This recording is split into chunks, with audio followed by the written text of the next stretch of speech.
विद्यालय मध्याह्न भोजन खाई 132 छात्र छात्री असुस्थ होती गुरुतर छात्र छात्री को जिला मुख्य चिकित्सालय को स्थानांतर कर झारसुगुड़ा जमेरा पंचायत स्थित यूजीएमई स्कूल रे घटी घटना। स्कूल रे मध्याह्न भोजन खाइबा परे हठात छात्र छात्री माने असुस्थ हो पड़ते आंबुलांस साहाय्य हस्पिटाल रे सेमानकु भर्ती करा जायछि एवं असुस्थ छात्र छात्री चिकित्सा चली। घटनास्थल में बीआरसीसी गुण साहू उपस्थित रही बेले झारसुगुड़ा जिला मुख्य चिकित्सा अधिकारी एवं जिलापाल चिकित्सालय में पहुंची छात्र छात्री स्वास्थ्यावस्था पचारि बुझीते तेबे केउ कारण जोगु एभली स्थिति देखा मिली ताहाकु नै जिलापाल जमेरा विद्यालय को खाद्य सुरक्षा अधिकारी को पठाई खाद्य नमूना संग्रह पाई।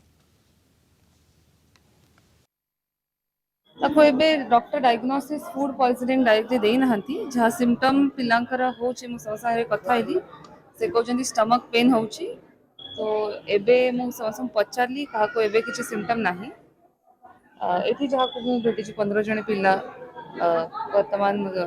भल कंडीशन रे अछंती। डॉक्टर कहउछन्ती कि दे आर स्टेबल। खबर पाइला बारे आम एबे 25 जन पिला आछंती सेतु 15 जन एडमिशन हेछंती आ 10 जन ओपीडी एबे देखुछंती सिम्पटम किछि नाही आ जो 10 जन अछंती कंप्लेन थिला पेट व्यथा होतला बांती होतला से मध्याह्न भोजन खाइला परे सेटा जा से बांती होला परे सिम्पटम सबसाइड कर जायछि पेशेंट भलो अछन तथापि हम अवश्य रखै